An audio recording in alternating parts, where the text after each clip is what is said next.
На път сме към Шавлинге, към градината, където ще се проведе Pegasus Family Festival.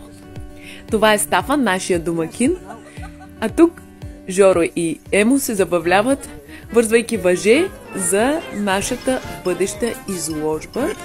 Да не се усуква, Емо трябва да се завърта още веднъж.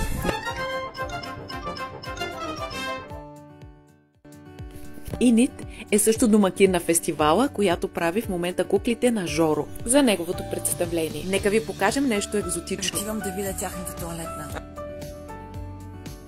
Тук е момента да ви споделя, че тази туалетна не е обикновена туалетна, а тя е компостна туалетна с слънчев панел.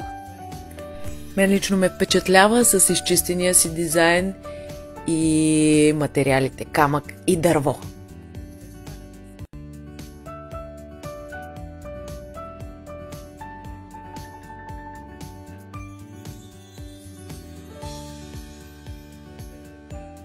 А ето го и компостният трон.